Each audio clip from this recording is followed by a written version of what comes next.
The cruelest wounds are not those inflicted by enemies, for such injuries arrive expected and can be defended against, with walls built high and vigilance maintained. No, the cruelest wounds are those delivered by the very hearts one trusted, by hands one reached for in the darkness,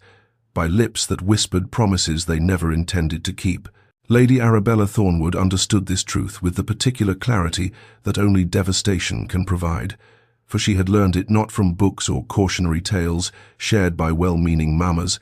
but from lived experience that carved itself into her memory with the precision of a master engraver's tool. 2 years had passed since the Devonshire ball, yet she could still recall every excruciating detail of that evening, the way the chandeliers had cast their golden light across the assembled guests, the delicate strains of the orchestra filling the perfumed air, the rustle of silk and satin as dancers moved through their elegant formations,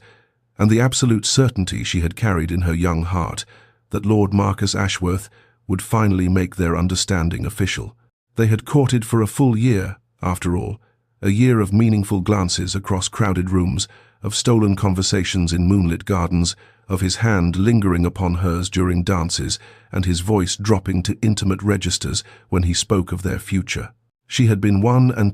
then, the daughter of a viscount, with a respectable, if not extraordinary dowry, possessed of what society deemed pleasing features, honey-coloured hair that caught the light prettily, eyes the soft grey of morning mist, a figure neither too slender nor too full, and she had believed, with all the tender foolishness of first love, that Marcus cherished her. The announcement came without warning, his voice carrying across the ballroom with deliberate projection as he declared his engagement to Lady Portia Sinclair, whose fortune exceeded Arabella's by some £40,000, and whose connections reached into the highest circles of the aristocracy. Arabella had stood mere feet away, close enough to see the satisfied curve of Lady Portia's painted lips, close enough to watch Marcus's eyes slide past her own as if she were a stranger, as if every whispered promise had been nothing more than idle amusement to pass the time until a worthier prospect appeared. The pitying glances had been almost worse than the betrayal itself, the way fans fluttered before whispering mouths,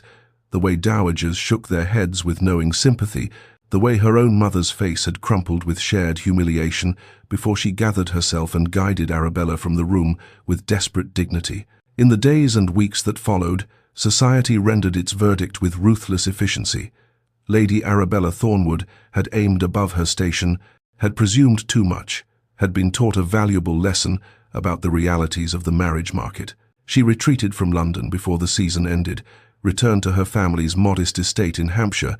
and resolved never again to subject herself to such vulnerable hoping. Now, at 23, she was considered firmly upon the shelf, a spinster in the making, and she had cultivated a careful acceptance of this fate that she wore like armour against a world that had proven itself unworthy of her trust. Thornwood Hall had once been considered a jewel of Hampshire, its Georgian facade elegant in its symmetry, its grounds a testament to generations of careful cultivation,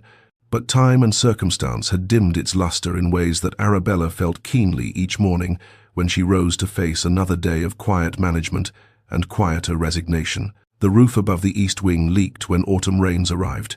and the funds to repair it properly had long since been redirected toward more pressing concerns, her father's gambling debts, which mounted with each passing quarter like snow accumulating upon a mountainside, threatening at any moment to cascade into an avalanche that would bury them all. She did not speak of these worries to her mother, whose health had declined steadily since the humiliation of the Devonshire ball, as if the shame of watching her eldest daughter's prospects crumble had settled into Lady Thornwood's very bones and refused to depart. Instead, Arabella tended to the household accounts with meticulous care, stretching every pound until it groaned beneath the strain, dismissing servants they could no longer afford with letters of recommendation that praised their service effusively, and maintaining the appearance of genteel comfort even as the reality grew increasingly threadbare. Her days followed a rhythm she had cultivated deliberately, finding purpose in the small tasks that spinsters were permitted to claim as their domain. She read aloud to her mother in the afternoons, her voice steady and soothing over passages from novels that promised happy endings she no longer believed in. She organized the household linens with precision that bordered upon obsession. She walked the grounds each morning, finding solace in the golden light of autumn, filtering through leaves that blazed crimson and amber before their inevitable fall. Her younger sister Catherine, 17 and blooming with the particular radiance of a girl approaching her debut season, provided both joy and anxiety in equal measure. Joy because Catherine's laughter still rang genuine through the halls, unmarked by the cynicism that had become Arabella's constant companion, and anxiety because a proper debut required funds they did not possess, a dowry that existed only in increasingly desperate imagination, and connections that Arabella's disgrace had severed with surgical finality. She had armored her heart with practical contentment, she told herself, had chosen the quiet dignity of useful spinsterhood over the vulnerable, hoping that had once led her to believe a man's whispered promises. Books became her companions, their pages offering worlds where she need not guard herself against disappointment. Charitable works among the village poor provided purpose that required nothing from her heart beyond simple human kindness, and caring for her family gave her days meaning that did not depend upon the fickle regard of society or the treacherous terrain of romantic attachment. Yet sometimes, in the golden stillness of autumn evenings when the light slanted just so through the drawing-room windows, Arabella caught herself gazing toward the horizon with something that felt dangerously close to longing, and she would turn away sharply, reminding herself that hope was a luxury she could no longer afford, not when creditors' letters arrived with increasing frequency, not when her mother's cough worsened with each passing week, not when the future stretched before her as predictable and narrow as the lane leading from Thornwood Hall to the village church where she would likely worship, unmarried and unremarkable, until she was laid to rest in the family plot beside ancestors who had expected far better for their descendants. Society spoke of Sebastian Blackwood, Duke of Ashworth, in hushed tones that carried equal measures of fascination and trepidation, for he was a man who seemed to exist outside the ordinary rules that governed the Tun's glittering world, impossibly wealthy, formidably powerful, and utterly indifferent to the matrimonial machinations that consumed every season's worth of ambitious mamas and their hopeful daughters. At 32, he remained unwed despite being considered the most eligible prize in all of England, his continued bachelorhood a source of endless speculation in drawing rooms from London to the furthest country estates. Some whispered that his heart had been carved from the same cold stone as his ancestral seat. Others suggested darker reasons for his disinterest in feminine company.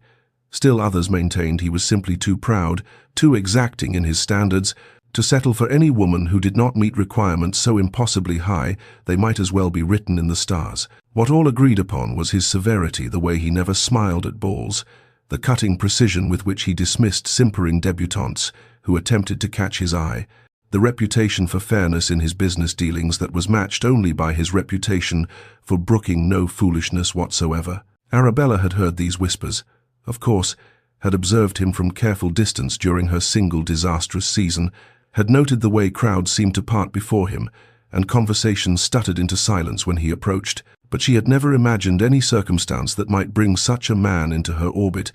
much less into her father's modest study on an ordinary Tuesday afternoon, when autumn light slanted through windows that needed cleaning, and the fire in the grate struggled against encroaching dampness. The summons had come without explanation, simply her father's voice, strained and peculiar, requesting her presence at her earliest convenience, and Arabella had descended the stairs with the particular wariness that had become second nature since their fortunes began their precipitous decline, expecting perhaps another conversation about economizing,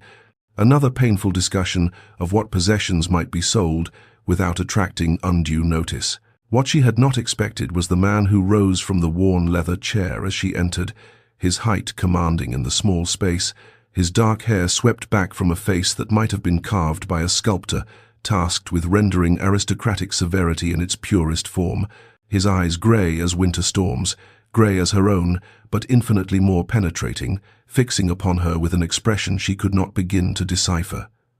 Her father stood near the window, his posture communicating a strange mixture of relief and anxiety that set Arabella's nerves humming with alarm, and when he spoke the introduction, his voice carried a weight that suggested this was no ordinary social call. "Arabella,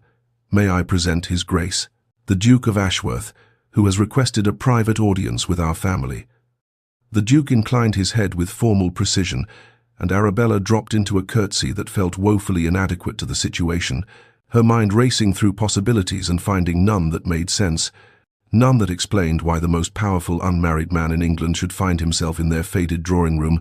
regarding her with those unreadable eyes that seemed to see through every carefully constructed defense she had built against a world that had already proven itself capable of devastating cruelty. The Duke did not resume his seat but remained standing, a commanding presence that seemed to diminish the proportions of the study around him, and when he spoke, his voice carried the precise, measured cadence of a man accustomed to conducting negotiations where ambiguity could prove costly. "I shall speak plainly, Lady Arabella, for I have little patience for the circuitous manner in which such matters are typically conducted, and I suspect you share that preference for directness," he began, his grey gaze holding hers with an intensity that made her want to look away and yet rendered her incapable of doing so. "I find myself in need of a wife, not from any romantic inclination, I assure you,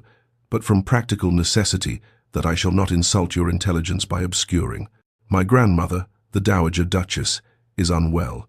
and her dearest wish before departing this world is to see me settled with a suitable partner and the succession secured. I have resisted matrimony for reasons of my own, but I find I cannot deny her this final comfort, and so I have undertaken to identify a bride who might suit my particular requirements." Arabella's heart hammered against her ribs, confusion and disbelief warring for dominance, as she struggled to comprehend why this speech was being delivered to her. Of all the eligible women in England, she who possessed neither fortune nor unblemished reputation, she who had been relegated to society's margins with decisive finality, the Duke continued, seemingly unaware of or indifferent to her mounting bewilderment. "I have observed you, Lady Arabella, though you may not have been aware of my attention. I watched how you conducted yourself during what must have been an excruciating ordeal. 2 seasons passed with dignity that never faltered into bitterness, with grace that asked nothing from those who offered only pity. I made inquiries and learned of your intelligence, your capability in managing a household under trying circumstances, your complete absence of the fortune-hunting desperation that renders so many young women tedious beyond endurance." He paused, and something shifted almost imperceptibly in his stern expression, softening the granite edges into something nearly human. "What I propose is an arrangement of mutual benefit, marriage, which would satisfy my grandmother's wishes and eventually provide an heir to the dukedom. In exchange, your family's debts would be settled in their entirety. Your sister would receive a dowry befitting the sister-in-law of a duke, and your parents would be assured comfort for the remainder of their days. The terms would be generous, and should you find, after obligations are fulfilled, that you prefer to live separately, such arrangements can be made with full maintenance of your position and dignity." The silence that followed his pronouncement seemed to press against Arabella's ears, thick and absolute, as she grasped for words that refused to form. Finally, her voice emerged smaller than she intended. "Your Grace, I am. I confess myself utterly at a loss. Why me, specifically, when you might have any woman in England?" The Duke's answer came without hesitation,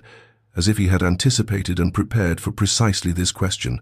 "Because I have no tolerance for romantic pretense, Lady Arabella, and I value honesty above all other qualities in a potential partner. Your conduct during your exile from society's good graces demonstrated both traits in abundance. You did not dissemble, did not scheme, did not attempt to manipulate your way back into favor through artifice. You simply endured, with a quiet strength I find far more admirable than any accomplishment taught in finishing schools. I do not offer you love, for I am not certain I possess the capacity for such sentiment, but I offer you security, respect, and a partnership built upon truth rather than illusion." The night passed in fitful fragments of sleep, Arabella's mind turning the Duke's proposition over and over like a worry stone, examining each facet until the edges grew smooth, with repetition yet no clearer in their implications,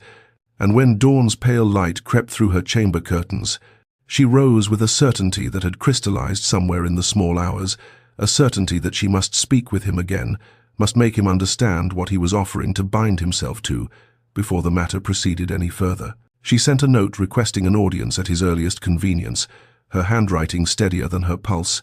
and when word came that His Grace would receive her in the morning room at 10 o'clock, she dressed with care that had nothing to do with vanity and everything to do with armor, selecting a gown of deep grey that matched her mood and her eyes, simple and unadorned, the costume of a woman who had abandoned pretense along with hope. He was standing by the window when she entered, silhouetted against the autumn light, and he turned at her approach with that same unreadable expression she was beginning to recognize as his default presentation to the world. A mask so practiced it might have been mistaken for his true face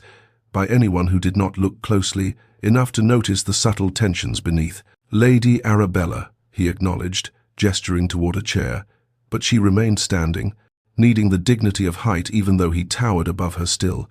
needing to deliver what she had come to say from a position of what little strength she could muster. "Your Grace, I must beg you, please, do not marry me." The words emerged more desperately than she had intended, stripped of the careful phrasing she had rehearsed, and she watched something flicker across his features before the mask reasserted itself. "I am damaged goods in the eyes of society," she continued, the confession pouring forth now like water through a breached dam, "and while you may not care for society's opinion, your family name, your position, your future children, all will bear the stain of association with a woman who was publicly discarded, publicly humiliated, publicly deemed unworthy. There will be whispers questioning your judgment, speculation about what desperation drove you to such a choice, gossip that will follow us both into every ballroom and drawing room for years to come." She drew a breath that shook, despite her best efforts to steady it. "And beyond the practical considerations, Your Grace, there is a truth I must confess. I cannot offer you my heart. It was broken 2 years ago, broken so thoroughly that I am not certain the pieces could ever be reassembled into anything resembling wholeness. You spoke of partnership, of honesty, and so I am being honest now. I am capable of duty, of respect, of managing your household with competence. But love?" She shook her head, feeling the sting of tears she refused to shed. "I do not believe I am capable of love any longer." Whatever capacity I possessed for such feeling was destroyed on the night Marcus announced his engagement to another, while I stood close enough to see the satisfaction in his eyes. "You deserve a wife who can offer you genuine affection, who can warm your home with feeling rather than mere function, who can—" Her voice cracked, and she forced it steady again through sheer will. "You deserve someone whole, Your Grace, someone undamaged, someone who can love you properly, if love is ever something you desire. I am not that woman, and I fear I never shall be again. Please, I beg you, withdraw your offer while you still can do so without obligation, and find yourself a bride worthy of all you offer." The silence stretched between them, taut as a bowstring, and Arabella braced herself for the words she was certain would follow the polite gratitude for her honesty, the graceful acceptance of the escape she had offered him, the formal bow and departure that would end this strange interlude and return her life to its quiet, colorless predictability. But the Duke did not speak those words, did not move toward the door, did not show any sign of the relief she had expected to see transform his stern features into something approaching warmth at his narrow escape from a disastrous alliance. Instead, he regarded her with an expression that seemed to shift and deepen as she watched, the granite of his gaze softening into something almost wondering, and when he finally spoke, his voice carried a quality she had not heard in it before, something raw beneath the careful formality, something that spoke of depths she had not imagined existed beneath his impeccable surface. "Lady Arabella," he said slowly, as if weighing each word before releasing it, "do you understand what you have just done? You stand before me with nothing, no fortune, no unblemished reputation, no leverage of any kind, and I have offered you everything: security, position, the salvation of your entire family. By every rule of rational self-interest, you should be accepting my proposal with whatever gratitude you can muster, and praying I do not change my mind. Instead, you beg me to reconsider, warn me of consequences to my reputation, confess what you perceive as your inadequacies, and urge me to find someone more worthy." He paused, and something flickered in his grey eyes, something that might have been admiration, or recognition, or a pain so old it had become indistinguishable from the man who carried it. Precisely this is why I chose you, your concern for my welfare, when you stand to gain everything from this arrangement and lose nothing by allowing it to proceed, tells me more about your character than 100 ballroom conversations or 1,000 letters of recommendation ever could." He moved then, not toward the door but toward her, closing the distance between them until she could see the fine lines at the corners of his eyes, the slight tension in his jaw that spoke of emotions held under strict governance,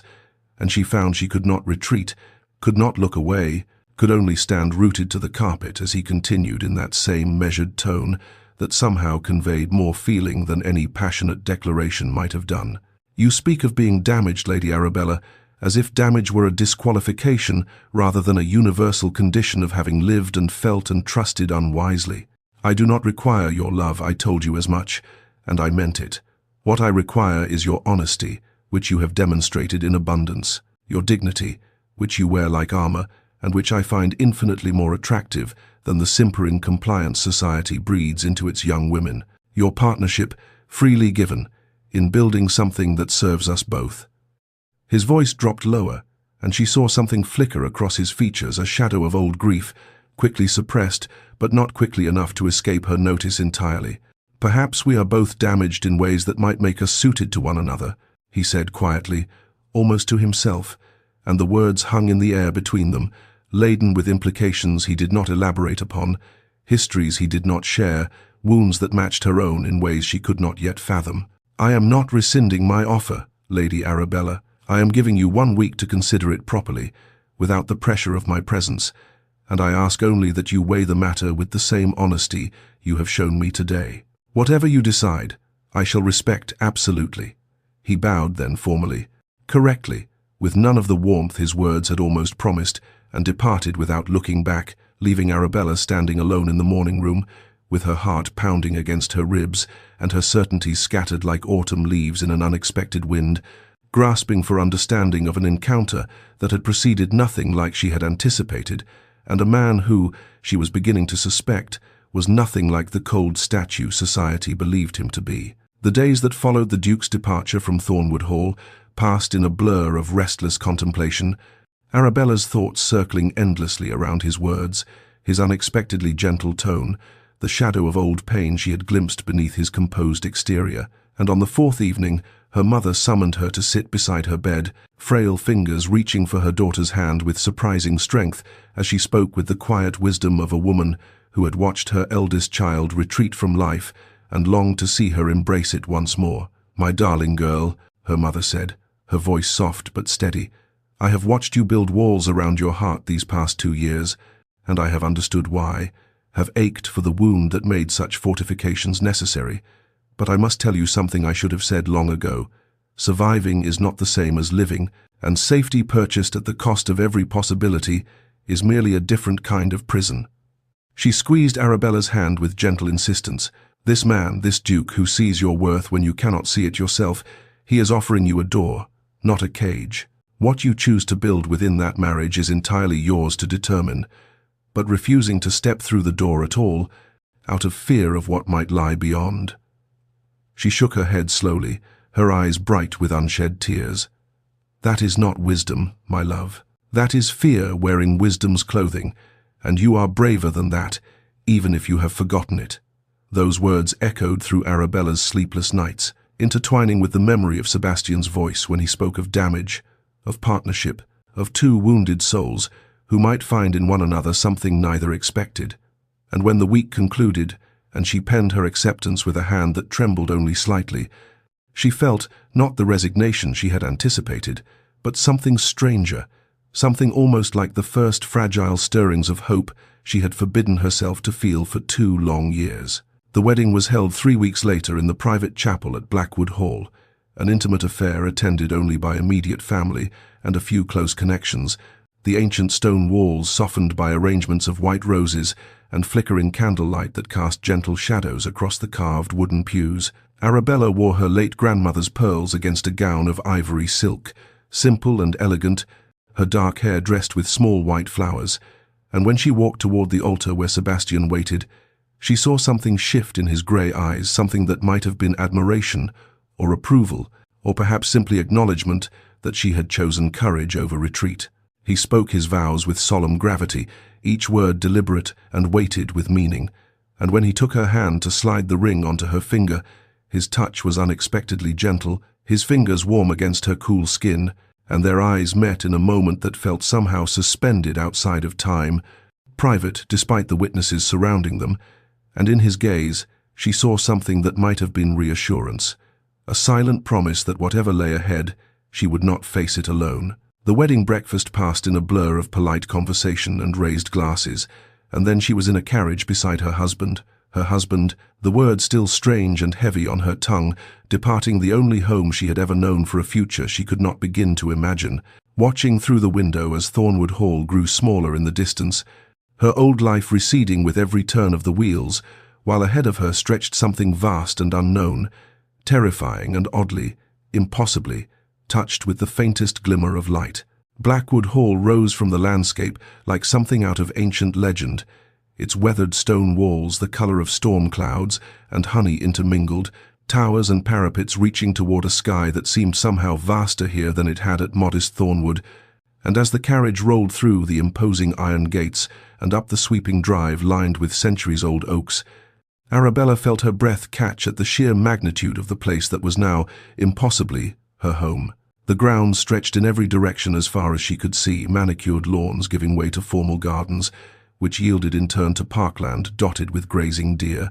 and beyond that, forested hills rolling toward the horizon, like green waves frozen in time, and she understood for the first time the true weight of the title she now bore, the history and responsibility that came with being Duchess of such an estate. Sebastian handed her down from the carriage himself, rather than leaving the task to a footman, his gloved hand steady beneath her fingers, and though his expression remained composed, she thought she detected something almost anxious in the way he watched her face as she took in her surroundings, as if her reaction to his ancestral home mattered to him in ways he would never articulate aloud. The interior proved equally magnificent, soaring ceilings adorned with elaborate plasterwork,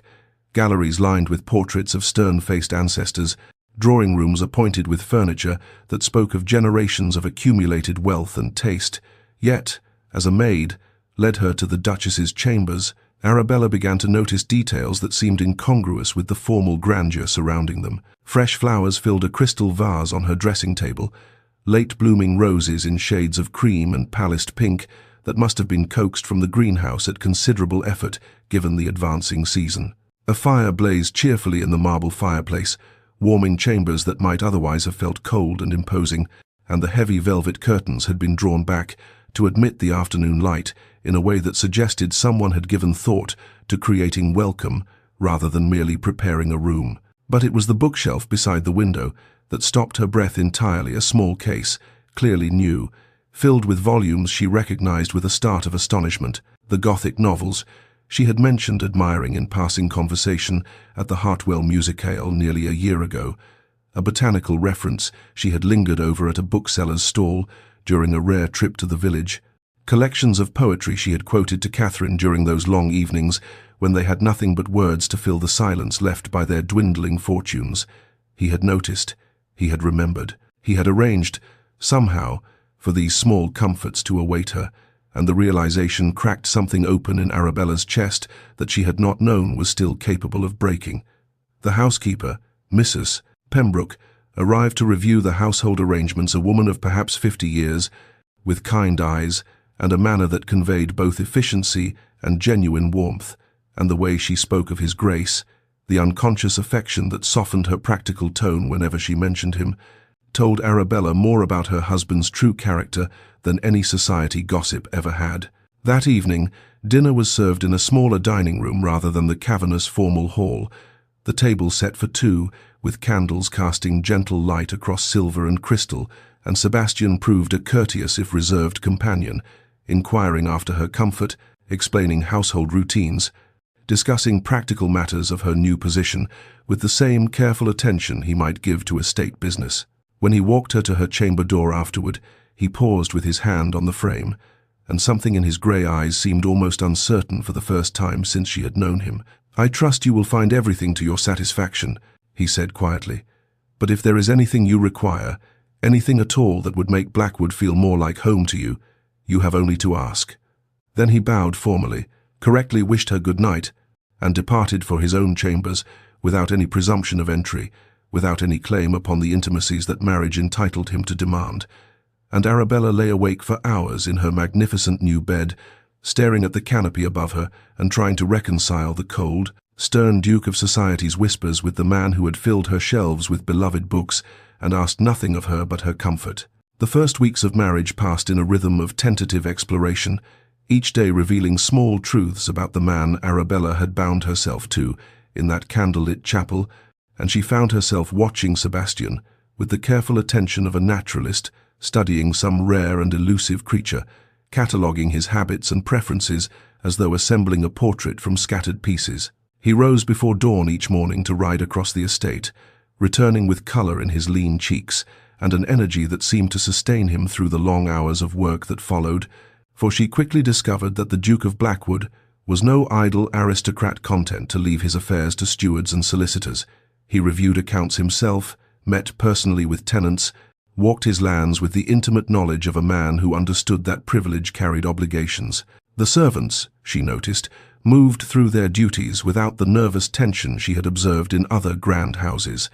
They worked with quiet efficiency and genuine respect, speaking of His Grace with warmth when they thought themselves unobserved, and such loyalty, Arabella knew, was earned rather than commanded. Each afternoon, Sebastian disappeared for precisely 1 hour to visit his grandmother in her private apartments in the East Wing, and when Arabella tentatively asked if she might accompany him,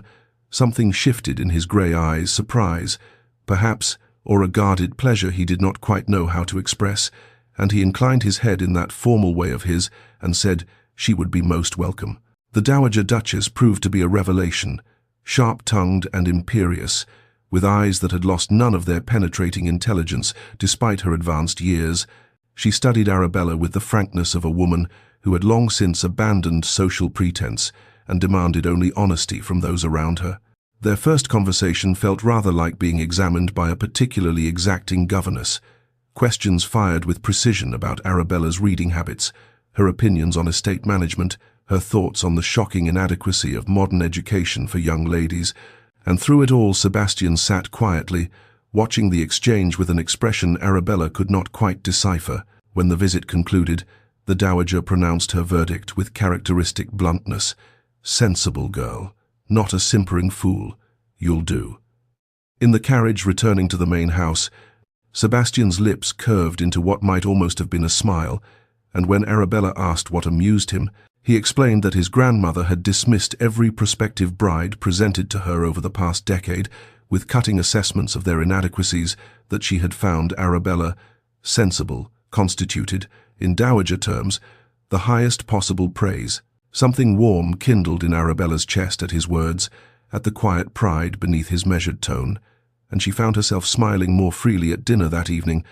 their conversation flowing with an ease that would have seemed impossible mere weeks before. He asked her opinion on a tenant dispute. She offered her thoughts, and he listened, actually listened, with attention that made her feel seen in ways Marcus's flowery compliments never had. These small moments, a question genuinely posed, an answer genuinely considered, began to chip away at walls. Arabella had believed impenetrable, and she retired each night increasingly, uncertain whether the fortress around her heart was protection or prison. The rain had been falling steadily since morning, a grey curtain that transformed the world beyond Blackwood Hall's windows into an impressionist watercolour of greens and silvers, and Arabella found herself wandering the endless corridors with no particular destination in mind, simply exploring the vast house that still revealed new rooms and hidden corners even after weeks of residence, when she heard something unexpected drifting from the library, not the silence she had come to associate with that grand space,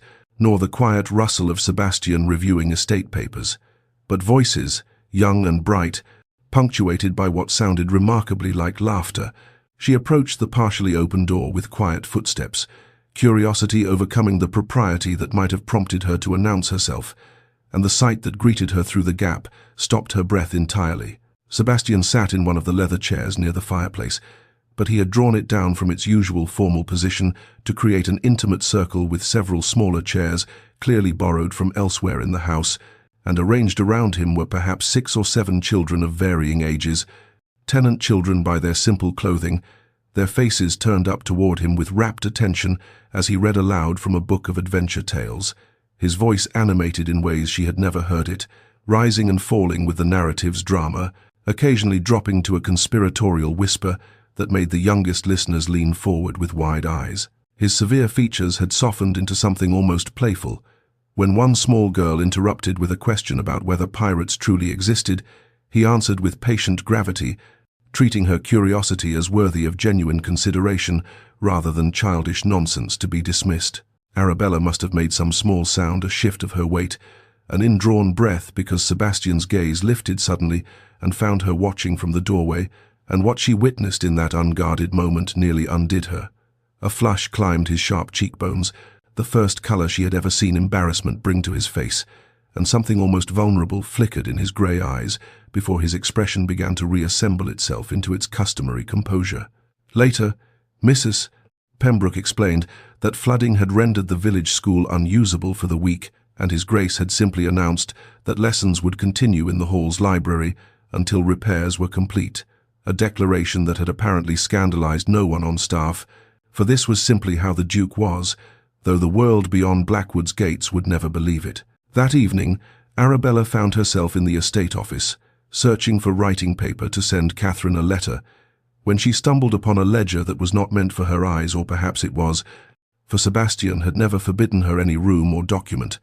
and what she discovered within those meticulously kept pages redrew entirely the portrait she had constructed of her husband. Anonymous donations to a London hospital that treated patients regardless of their ability to pay, substantial annual support for 3 separate orphanages,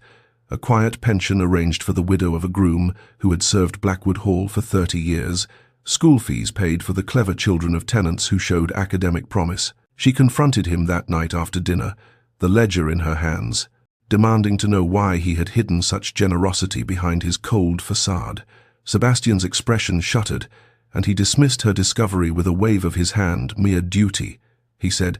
the basic obligations of his position,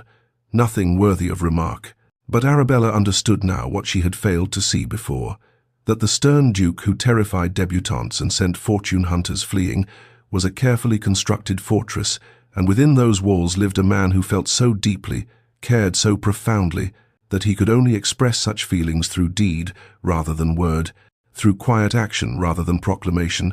and the knowing settled into her chest like a key turning in a lock she had not realized existed. Their evenings together became a ritual as autumn deepened into winter, the world beyond Blackwood Hall's windows growing dark and cold, while within its walls a different kind of warmth kindled slowly, like embers catching in a carefully tended hearth. And Arabella found herself anticipating those quiet hours after dinner with an eagerness she dared not examine too closely, for to examine it would be to acknowledge what was growing in the spaces between her carefully maintained defenses. They would retire to the smaller drawing room. Sebastian had explained that the grand formal rooms were for entertaining guests, but this space was for living, where a fire always blazed in the marble hearth, and candles cast pools of golden light across comfortable furniture worn soft by generations of use, and there they would read in companionable silence or engage in conversations that wandered through literature and philosophy, through debates about agricultural reform and discussions of which poets deserved their reputations and which were merely fashionable pretenders. And Arabella discovered that Sebastian possessed a dry wit that emerged only in these unguarded moments, observations so unexpected and precisely aimed that she found herself laughing with genuine delight, a sound that seemed to please him in ways his composed expression barely revealed. He taught her to play chess properly. She had known the basic movements, but had never faced an opponent who treated the game as worthy of serious consideration, and she proved an apt pupil, her strategic mind grasping patterns and possibilities with a quickness that earned one of his rare half-smiles, that slight curve of his lips that transformed the severe planes of his face into something approaching softness. And she began to notice other things too, things she had no business noticing, the way candlelight caught the sharp angle of his jaw, the elegant economy of his movements as he reached across the board, the grace of his long fingers as they lifted a knight or slid a bishop into position, hands that she knew could command vast estates and intimidate powerful men, yet handled a book's pages with surprising gentleness. One evening, they both reached for the same volume, a collection of Byron's works they had been debating earlier, and their fingers brushed against the leather spine, a contact so brief it should have meant nothing, yet heat bloomed beneath Arabella's skin as though she had touched an open flame, spreading from that point of contact through her hand, up her arm, into her chest, where her heart suddenly beat with uncomfortable awareness, and when she looked up, Startled, she found Sebastian watching her with an expression she could not name, something intent and searching in those grey eyes that usually revealed so little, and for a long moment neither of them moved, the book forgotten between them, the fire crackling into a silence that felt weighted with unspoken things. She withdrew her hand first, murmuring something about how he should take it. She had her own copy somewhere, words that meant nothing, served only to shatter whatever strange spell had descended. And Sebastian accepted the book with a nod that seemed almost reluctant, and they did not speak of the moment afterward, but Arabella caught him watching her several more times. That evening, glances quickly averted when she looked up, a tension in his shoulders that had not been present before, and she recognized with growing alarm that her carefully guarded heart, that fortress she had built from the rubble of Marcus's betrayal, was no longer entirely her own, that Sebastian had somehow found his way past walls she had believed impenetrable, and the knowing terrified her more than any society ballroom ever had. The announcement came on a frost-touched morning in late January, delivered with Sebastian's characteristic directness over breakfast, and Arabella felt her stomach clench into a knot of cold dread even before he finished speaking. His grandmother had insisted, in terms that brooked no argument, that the Duke and his new Duchess must attend the London season, that society must be given proper opportunity to acknowledge the marriage, that whispers and speculation would only flourish in the absence of their presence to contradict them. And while Sebastian's tone suggested he found the entire prospect as appealing as a visit to the tooth drawer, his expression also conveyed that defying the Dowager on this particular matter was not a battle he intended to fight. London, Arabella thought, and the word alone was enough to send ice through her veins. London meant glittering ballrooms filled with the same faces that had witnessed her humiliation, meant whispered conversations behind fans that would fall silent at her approach, meant the inevitable, unavoidable possibility of encountering Lord Marcus Ashworth and his wife, meant returning to the scene of her greatest shame, now wearing a title that would invite scrutiny of the most merciless kind, and she found she could not speak, could not do anything but stare at her untouched toast, while her mind conjured every terrible possibility in vivid, excruciating detail. That evening, after a day spent in distracted misery that she hoped she had successfully concealed, Arabella found herself confessing her fears to Sebastian in the quiet intimacy of their drawing-room, the words spilling out before she could stop them, her terror of facing those who had pitied her, her certainty that society would find her wanting as a duchess, her dread of the whispers that would surely follow her through every gathering, the specific, sharp-edged fear of seeing Marcus again, and feeling once more like that devastated girl in her too hopeful gown. Sebastian listened without interruption, his grey eyes fixed upon her face with an attention that felt almost physical in its intensity, and when she finally fell silent, breathless and embarrassed by her own vulnerability, he said simply, quietly, with a certainty that seemed to arise from somewhere deeper than mere reassurance, "I will be beside you." 3 words, unadorned by flowery promises or elaborate declarations, yet they settled into Arabella's chest like a steadying hand, and she found she could breathe again. The journey to London passed in a blur of winter landscapes and coaching inns, and then suddenly they were arrived at the Blackwood townhouse in Mayfair, a magnificent residence that dwarfed the modest home of Arabella's childhood and announced its owner's consequence in every elegant line of its architecture. The days that followed brought a parade of modistes and milliners, Sebastian having apparently instructed that his duchess was to want for nothing, and Arabella found herself transformed by gowns of silk and velvet in colours she would never have dared choose for herself. Deep emerald that brought out the green in her hazel eyes, rich burgundy that warmed her complexion, delicate gold embroidery that caught the light with her every movement. She looked, when she studied her reflection, like a duchess, like a woman of consequence and beauty, yet beneath the exquisite fabrics and careful coiffures, she remained that wounded girl who had fled London 2 years ago, with her heart in ruins. And as the date of the Worthington Ball approached her first public appearance as the Duchess of Blackwood,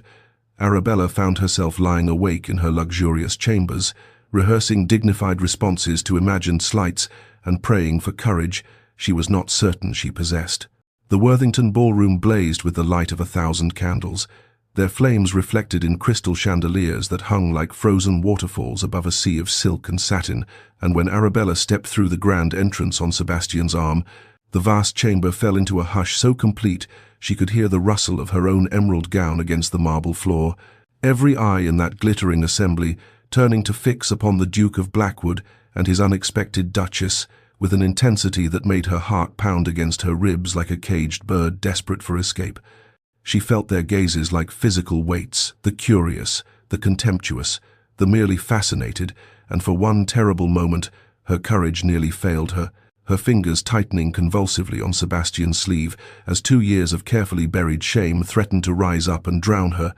But then she felt his hand cover hers, warm and steady and utterly certain, and when she glanced up at his face, she found him surveying the assembled company with an expression of such complete indifference to their judgment that she almost laughed, and something in that aristocratic disdain for society's opinion steadied her own faltering nerve. He guided her forward into the crowd, and if his pace was unhurried, his manner spoke of ownership in every line, not of her. She understood instinctively, but of this moment, of their right to be here, of his absolute refusal to permit anyone to make his Duchess feel unwelcome in any room she chose to grace with her presence. The whispers began almost immediately, a susurration of voices hidden behind fans and gloved hands, but Sebastian led her to the dance floor as the orchestra struck up a waltz, and there, before the watching eyes of everyone who had ever pitied her or dismissed her or whispered about her fall from grace, he drew her into his arms and they danced not once but 3 times, a declaration so pointed that even the most obtuse observer could not mistake its meaning, and by the 3rd dance the whispers had shifted in tone from scandalized speculation to something approaching grudging admiration. They had paused near the refreshment table, Sebastian procuring her a glass of champagne, when a voice she had hoped never to hear again cut through the ambient noise of conversation. "Why, Lady Arabella, I do beg your pardon. Your Grace, what an unexpected pleasure." Lord Marcus Ashworth stood before them, his handsome face arranged in an expression of practiced charm that no longer held any power to wound her, though beside him Lady Portia, thinner than Arabella remembered, her mouth set in lines of permanent dissatisfaction, watched with eyes that glittered with barely concealed malice. "I must confess," Marcus continued, his tone carrying that particular condescension she remembered so well, "we had quite despaired of seeing you in society again after your retirement to the country, and now to find you so magnificently elevated, the Duke is to be congratulated on his charitable nature." The silence that followed his words seemed to crystallize the air itself, and Arabella felt rather than saw the nearby guests lean closer, anticipating her humiliation, but before she could summon a response, Sebastian spoke, his voice carrying with perfect clarity across the suddenly quiet corner of the ballroom. "I find it curious, Ashworth, that you speak of charity when describing my marriage to a woman of superior intelligence, genuine kindness, and impeccable dignity, qualities which, I am given to understand, you once had the opportunity to secure for yourself, and instead discarded in favor of a fortune that has since, by all accounts, slipped entirely through your fingers at the gaming tables." Marcus's face drained of color, his mouth opening and closing soundlessly, and Sebastian continued with devastating calm. "My Duchess required no elevation. She has always possessed more worth in her smallest gesture than some possess in their entire character, and the only mystery is how a man could have been foolish enough to fail to recognize it, though I confess I am grateful for that failure, as it permitted me the extraordinary fortune of claiming what you were too blind to value." The words hung in the air like a sword stroke, and Marcus, stammering, flushed, utterly diminished, retreated with Portia in tow, and as they departed Arabella became aware of the changed quality of the gazes now fixed upon her, no longer pitying or contemptuous, but something else entirely, something that looked remarkably like respect. The tale of the Duke of Blackwood's devastating set-down of Lord Marcus Ashworth spread through London's drawing-rooms and gentlemen's clubs with the swiftness of flame through dry kindling, and by the following morning there was scarcely a household of consequence that had not heard some version of the exchange, embellished, no doubt, in the retelling. Though Arabella suspected no embellishment could improve upon the precise, surgical cruelty of Sebastian's actual words, delivered with such aristocratic composure that Marcus had been left with no possible response save retreat. Invitations began arriving at Blackwood House in such quantities that the silver tray in the entrance hall overflowed onto a secondary table Hostesses who had previously regarded the new Duchess with skeptical curiosity, now professing themselves delighted at the prospect of her attendance, their notes effusive with compliments that rang hollow to Arabella's ears, for she understood perfectly well that society's approval was as fickle as spring weather, and twice as unreliable. These same people would have whispered behind their fans about her unsuitability, had Sebastian not made his position so devastatingly clear. Yet she found she cared remarkably little for society's newly warm regard, for what occupied her thoughts as she sat in the carriage returning from the Worthington ball was not the vindication she had imagined wanting for 2 long years, not the satisfaction of seeing Marcus reduced to stammering retreat, not even the peculiar pleasure of watching Lady Portia's bitter face as she witnessed her husband's humiliation. No, what consumed Arabella's mind entirely was the memory of Sebastian's voice as he spoke, the controlled fury beneath his measured words, the way his hand had found hers and gripped it with a pressure that spoke of emotion far exceeding the cool disdain of his expression, and most particularly the almost imperceptible tremor she had felt in his fingers afterward, as though the encounter had cost him something he had not anticipated spending. The carriage was dark, the streets of London passing unseen beyond the windows, and in that intimate darkness Arabella turned to him and spoke the only words that seemed adequate. "Thank you." Sebastian was silent for a long moment, his profile barely visible in the occasional wash of lamplight from passing street corners, and when he finally spoke, his voice held none of its usual careful neutrality. Something rougher lurked beneath the surface, something that made her breath catch in her chest. "I merely spoke truth," he said, and though the words themselves were dismissive, his tone was not. Ashworth discarded a treasure in pursuit of fool's gold, and the evidence of his foolishness is written in every line of his wife's unhappy face and every rumor of his mounting debts. I stated only what any observer with functioning eyes might perceive. He paused,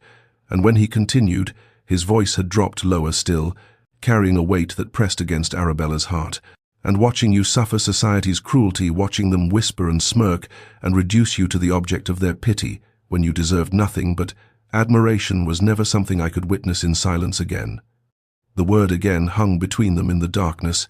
laden with meaning she did not fully understand, but felt in her very bones, and she knew with sudden, startling certainty that this man, who had offered her a practical arrangement, who had claimed to want nothing but partnership, who had built walls around himself as surely as she had built her own,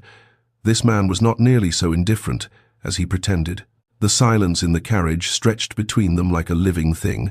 and Arabella found herself holding her breath, aware that they stood upon the precipice of something significant, something that could not be unspoken once given voice, and yet she could not let the moment pass without understanding what shadows moved behind his careful words. "Again," she said softly, and the single word seemed to fill the darkness with all the questions she dared not ask more directly. "You said you could not witness it again, Sebastian. What did you mean?" She heard rather than saw his sharp intake of breath, felt the subtle shift of his body on the seat beside her, as though he might retreat from the question, and for a long moment she thought he would deflect, as he always did, turning aside inquiry with cool precision or dismissive brevity, but instead he spoke, and his voice carried a rawness she had never heard from him before. "I was 22, he began, the words emerging slowly, reluctantly, as though each one cost him something precious, "and I believed myself in love with a woman I had known since childhood, Lady Eleanor Vance, daughter of my father's closest friend, and I was foolish enough to imagine that our connection was genuine, that she saw the man beneath the title and the fortune, that when she smiled at me it was Sebastian she smiled upon and not the Duke of Blackwood. His laugh was bitter, entirely devoid of humour. I proposed to her in the garden at Blackwood Hall, in the very spot where the roses bloom in summer, and she accepted with such apparent joy that I believed my happiness complete, but I learned, quite by accident, that she had been instructed by her mother to secure my affections at any cost, that she had spoken to her friends of how tedious she found my company, but how necessary it was to endure it for the sake of the dukedom, that she had laughed at my earnest declarations and called me a solemn fool too easily manipulated by a pretty face and false sentiment. Arabella's heart clenched at the pain beneath his measured recitation, at the image of a younger Sebastian, perhaps less guarded, more hopeful, discovering that his trust had been so thoroughly betrayed. I ended the engagement, he continued, and society whispered that I had been cruel to her, that I was cold and unfeeling, and I let them believe it because the alternative was admitting that I had been made a fool, that I had offered my heart to someone who viewed it as merely a means to an end, and I swore then that I would never again permit sentiment to cloud my judgment, that I would approach marriage as the practical matter it ought to be, with clear expectations and no illusions to be shattered. He turned toward her then, and though she could barely see his features in the darkness, she felt the intensity of his gaze like a physical touch. "But you, Arabella, you have become something I did not anticipate, something I do not entirely know how to comprehend, and I find that all my careful walls seem to crumble when you are near, and I am not certain whether to be grateful or terrified." The confession hung between them, raw and unfinished, and Arabella understood at last. He was not cold but scarred, not unfeeling but so deeply feeling that he had learned to bury it beneath layers of ducal reserve, and her own carefully constructed defenses cracked beyond repair at the recognition that they were, perhaps, more alike than either had imagined. The days that followed their midnight confession in the carriage passed in a curious suspension,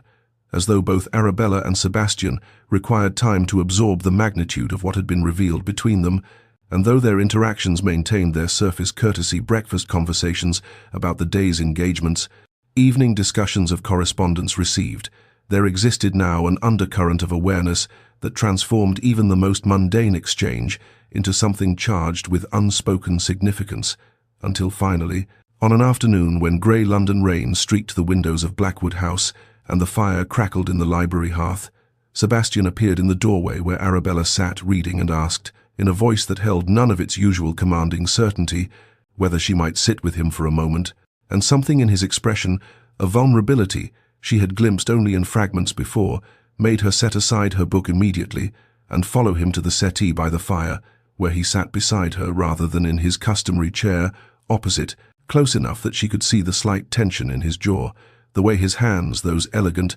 capable hands that managed vast estates and signed documents of consequence, fidgeted with the spine of a book he had carried with him, but clearly had no intention of reading. "I find myself," he began, then stopped, releasing a breath that sounded almost like frustration, in the uncomfortable position of needing to express something for which I have no adequate vocabulary. Having spent the better part of a decade ensuring I would never need to attempt such expression, I am not skilled at matters of the heart, Arabella, and I fear whatever words I manage will prove insufficient to the task, yet I cannot, in good conscience, remain silent any longer, for you deserve truth, and truth is the foundation upon which I proposed we build this marriage." He turned to face her then, his grey eyes holding hers with an intensity that made her pulse quicken, and she saw there something she had never expected to witness in the Duke of Blackwood's carefully composed features. Fear, raw and unguarded, as though he stood upon a precipice and was uncertain whether the next step would find solid ground or empty air. "What began as arrangement," he continued, his voice dropping lower, rougher, "has become something I cannot adequately name without feeling foolish. I find that your happiness has become more important to me than my own, that I think of you constantly, that the sound of your laughter has become the measure by which I judge whether a day has been well spent. And I believe I know, with a certainty that terrifies me that I love you, though the knowing carries with it the understanding that I have given you power to destroy me as completely as Eleanor once attempted, and perhaps more successfully, for what I feel for you bears no resemblance to that youthful infatuation I once mistook for love." He reached for her hand, his fingers trembling almost imperceptibly as they closed around hers. "I ask nothing in return, I make no demands upon your heart, for I know the wounds you carry and I would not add to them by burdening you with obligation. I simply needed you to know, needed to speak this truth aloud before it consumed me entirely, and whatever you choose to do with this knowledge, I will accept, for loving you has already given me more than I ever expected to find." The tears that slipped down Arabella's cheeks were not tears of sorrow, but of something far more overwhelming, a release of every carefully hoarded fear, every midnight conviction that she was unworthy of genuine love, every wall she had constructed in the desperate hope of protecting herself from further devastation, and she did not attempt to hide them from him, did not turn away or compose herself as propriety might demand, because she understood now that Sebastian had offered her his deepest vulnerability, had laid bare the wounds he had carried in silence for a decade, and he deserved nothing less than her complete and honest truth in return. "I fought against this," she whispered, her voice trembling with the magnitude of what she was about to confess. "With every weapon my wounded heart possessed, I told myself that what I felt was gratitude, mere appreciation for your kindness and protection, that I was confusing security with affection, comfort with love. I reminded myself daily of Marcus, of how thoroughly I had been deceived before, of how my judgment had proven so catastrophically flawed that I could never trust my own heart again, and yet, despite every argument, every warning I issued to myself in the quiet hours of the night, I found that my heart refused to listen, refused to remain safely behind the walls I had so carefully constructed. Because you, Sebastian, you with your stern silences and hidden generosities, your patient kindnesses and fierce protections, you dismantled every defense I possessed, simply by being exactly who you are." She reached up to touch his face, her fingers brushing along the sharp line of his jaw, marveling at the way his breath caught at her touch, at the way this powerful, formidable man trembled beneath her gentle exploration, as though her approval meant more than all the wealth and consequence he commanded. "I love you," she said, and the words felt like freedom, like the first full breath after years of drowning. Completely, terrifyingly, wonderfully. "I love your serious eyes and your rare smiles, your devotion to duty and your hidden tenderness, the way you listen when I speak, as though my thoughts carry genuine weight, the way you defended me before all of London without hesitation or calculation. I love you, Sebastian, and the loving feels like coming home to a place I never knew existed." The kiss that followed began as something tender, almost reverent, his lips meeting hers with a gentleness that spoke of precious things carefully handled, but it deepened swiftly into something consuming, years of suppressed longing and newly acknowledged love, finding expression in the press of mouths and the tangle of fingers in hair, and when they finally drew apart, both breathless, his forehead resting against hers, Arabella saw in his grey eyes a wonder that matched her own. That night, when Sebastian appeared at her chamber door, he carried no assumption of welcome, only a question in his eyes that she answered by taking his hand and drawing him across the threshold, and their union was everything she had never dared hope for, gentle where gentleness was needed, passionate where passion demanded expression, a physical manifestation of the emotional truth they had finally spoken aloud, and afterward, wrapped in his arms with his heartbeat steady beneath her ear, and his fingers tracing lazy patterns along her spine, Arabella felt something she had believed lost to her forever, wholeness, complete and radiant, as though every broken piece of her heart had been gathered and reformed into something stronger and more beautiful than before. The remainder of the London season unfolded like a dream from which Arabella feared she might wake, for the transformation in her circumstances, and in the manner with which society regarded her, seemed almost too complete to be believed. Yet believe it she must, for the evidence presented itself at every ball and soiree, every afternoon call and evening entertainment, in the form of invitations that arrived by the dozens at Blackwood House, in the suddenly warm greetings of hostesses who had once looked through her as though she were invisible, and most remarkably of all, in the undisguised devotion of the man who had become not merely her husband in name, but the very center of her existence. The Duke of Blackwood, once notorious for his stern demeanor and utter disinterest in social pleasantries, had become the subject of breathless gossip of an entirely different nature, for society could speak of nothing but the way he watched his Duchess across crowded ballrooms with an expression that transformed his severe features into something approaching tenderness, the way he declined every invitation to dance with simpering debutantes or ambitious widows, with the simple statement that his dance card belonged entirely to his wife, the way he had commissioned the most celebrated portrait artist in London to capture her likeness for the Grand Gallery at Blackwood Hall, a commission that spoke more loudly than any declaration of the value he placed upon her. Arabella observed Lady Portia Ashworth at the Henderson Musicale, noting with something that was not quite satisfaction but perhaps a distant cousin to it, the bitter lines that had etched themselves around the woman's mouth, the desperate quality of her forced laughter, the way her eyes followed her husband Marcus, whose gambling had apparently worsened considerably since their marriage, with an expression of weary contempt rather than wifely affection, And though Arabella took no pleasure in another woman's unhappiness, she could not help but recognize the poetic justice in the contrast between her own flourishing union and the misery of those who had once conspired in her humiliation. The Dowager Duchess, during one of their now frequent visits, surveyed Arabella with those sharp, knowing eyes and pronounced herself adequately satisfied with her grandson's choice before adding, with characteristic directness, that she expected to hear news of great-grandchildren before the year was out, a comment that brought heat to Arabella's cheeks and a rare full smile to Sebastian's face. Catherine's debut proved a triumphant success, for the sponsorship of the Duchess of Blackwood combined with the substantial dowry Sebastian had quietly settled upon her attracted suitors of genuine quality, and Arabella found joy she had not anticipated in guiding her sister through the complexities of society with the protection and consequence she herself had once lacked. The Thornwood debts existed now only as a distant memory, her parents secured in comfort, every practical concern that had once weighed upon her shoulders lifted by Sebastian's quiet generosity.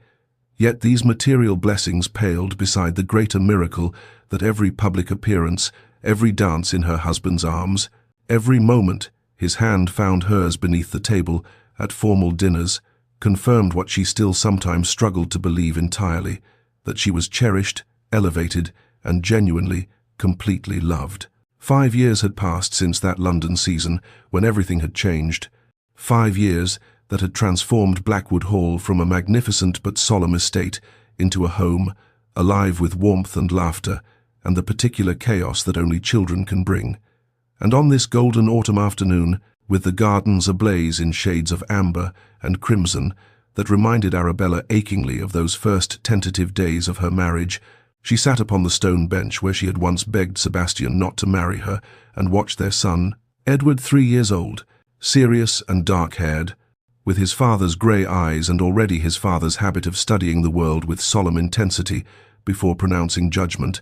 attempt to explain to his baby sister the proper way to examine a fallen leaf, while Rose, barely 10 months old and fair as morning sunlight, gurgled happily in her nurse's arms and reached for her brother's hair instead of the botanical specimen he offered. The transformation in Sebastian still caught Arabella by surprise at unexpected moments. The way this man who had once been called the coldest duke in England now crawled upon nursery floors to build towers of blocks only so Edward could, knock them down with delighted shrieks, the way he sang off-key lullabies to Rose when he thought no one was listening,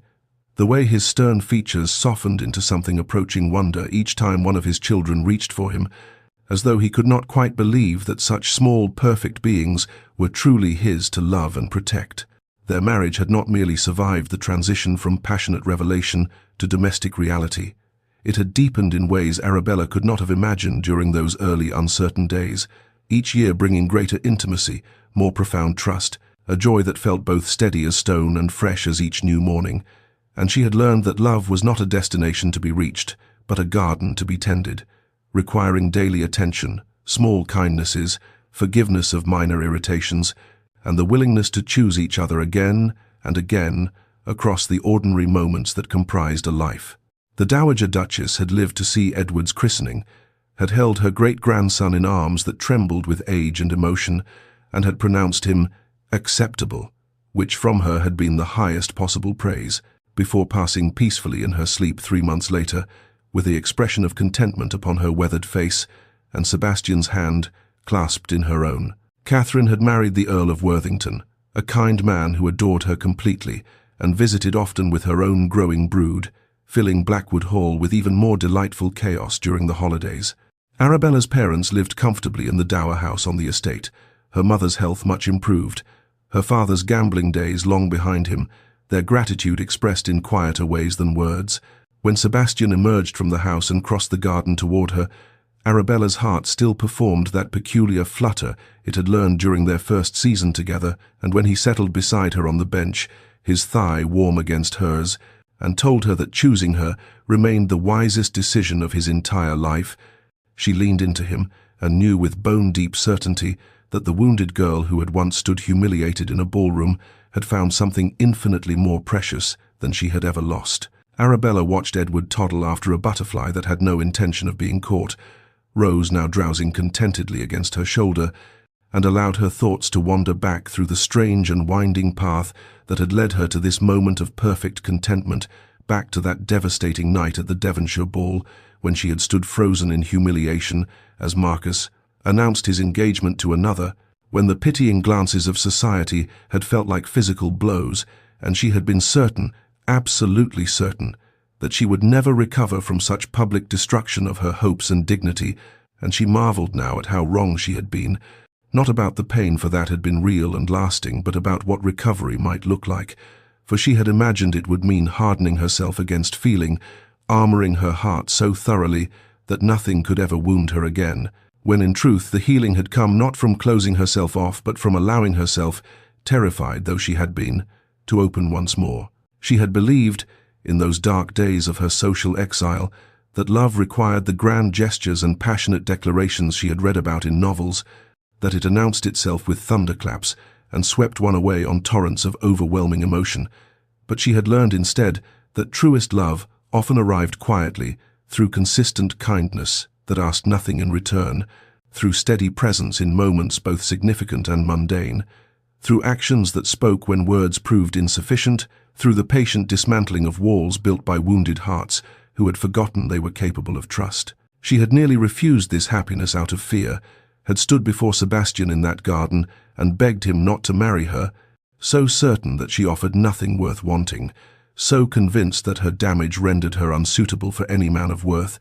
let alone a duke whose consequence could have commanded any bride in England, and the memory of her own desperate protests brought a soft smile to her lips now, for she understood at last what Sebastian had seen when he looked at her, not damaged goods to be pitied or a problem to be solved, but a woman whose wounds had become wisdom, whose guarded heart proved she understood the value of what she protected, and whose dignity in suffering revealed a strength that simpering debutantes untouched by hardship could never possess. Two broken people had built something whole together, had learned that shared scars created not weakness but understanding, that the walls they had constructed to protect themselves could be dismantled brick by careful brick when the right person proved, through patience and constancy, that vulnerability would be honored rather than exploited.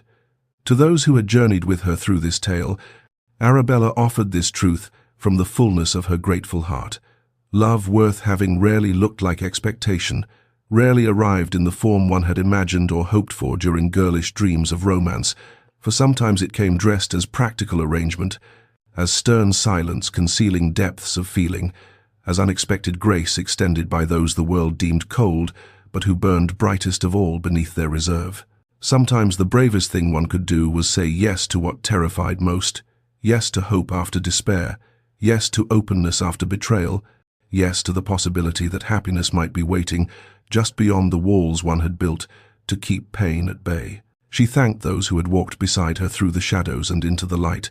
and wished for each of them their own unexpected happiness, their own stern duke with tender heart, their own journey from devastation to joy, for such journeys, she had learned, were possible for anyone brave enough to believe they deserved love and courageous enough to accept it when it arrived.